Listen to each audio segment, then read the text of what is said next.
champion's done the job. Dive down the inside, So close, what a battle. Unbelievable. Craig Austin wins. It's back. And Scott McLaughlin puts one on the champ. Volvo into second on debut. Brilliant. You know, it was an exciting thing to be introduce a new brand into the category, yeah. And another year we're maybe challenging for outright championship. The fact of the matter is, all of a sudden, this car appealed to the masses. Volvo, they were only involved with us, no other team, so it was special for sure.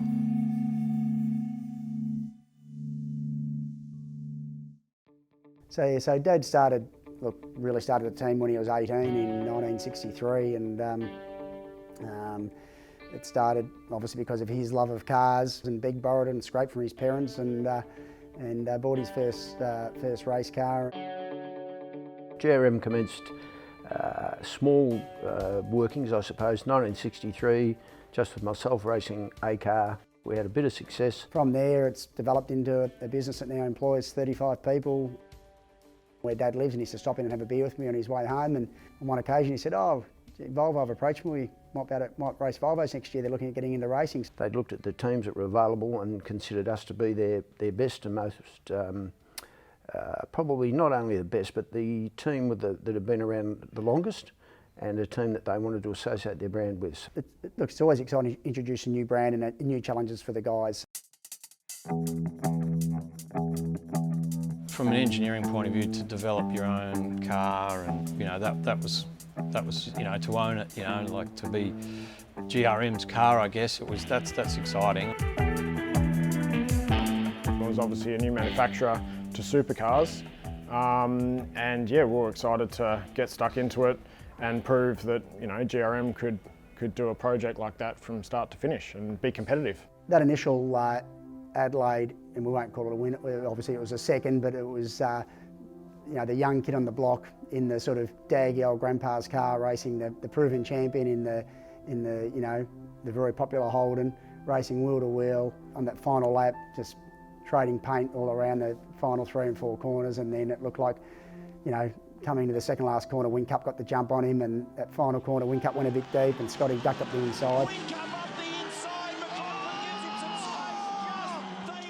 So I've got goosebumps now thinking about it. It was, look, that was just an amazing moment, and sort of such a memorable time. And unless you're really involved in it, know the work and effort and hours spent here, the boys are here, you know, 20 hours a day there for a period of time. And to get that car on the grid at Adelaide and then to have that result first up was just amazing. I mean, I must say, when I watch the vision of that, I still get quite emotional about it. I think Garry's lightheartedness and the way the Volvo brand was so staid and things in its way, and he's a bit out there, that it sort of all gelled and worked together. And I know a lot of people considered Volvo to be the old butter box and all this type of technology, and really that was a good part about it, because we'd made the butter box appealing to everybody. Well, look, we had a lot of success with the car. We had a lot of success with the car because we built a bloody good car.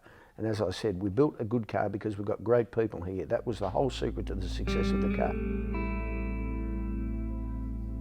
But they just rang up and said, look, in fact, they didn't say look, they just said, we have decided we will not renew the contract, boom. And when they pulled out, it was, you know, super disappointing, because I thought we'd done a pretty good job and we were doing a good job for the brand. And yeah, so it was yeah, sort of really hard to, quite confusing really. I mean, I didn't really know what else we could have done. You know, all the way through the end of the year, we were sort of still thinking that we'd be able to race a Volvo. That didn't unfold until very late, sort of the Christmas period of that year. That really became sort of evident that we would not be able to race a Volvo in 17, so then we had some big decisions to make from there. And that disappointment probably wasn't so much for, say, Garry and I, more so for the guys out the back, you know, who spent so much time and effort to get those cars up and make them successful from the very start. You know, we're a kind of second family here. That's something that we're good at in terms of our team, and that's a culture that is GRM's strong point. To build a supercar in normal circumstances normally takes you sort of 4 months sort of 16 to 20 week type period to build a car. And when they came back in, we're going to build 2 cars in 6 weeks, starting from scratch. No one whinged, no one whined. You know, we're very proud of what our team was able to achieve. And you do get asked, you know, would you, in retrospect, would you have still done the deal if you knew it was only going to, if it was going to end after 3 years? Yes, you would have. One day when we're 6 foot under, as you dig in the hole and you're about to go into there, you've only got memories in your brain, you haven't got money in the bank. So the memories from that time were memories you'll keep for the rest of your life. So and very happy ones. I wouldn't say it was a bad experience. I mean, yeah, absolutely, it was fantastic. You know, we won races, and yeah, great memories. In life, whenever adversity sets in, whether it's in your working life, your personal life, it doesn't really matter what it is. You've got 2 options. You either lie down and give up, or you keep moving forward.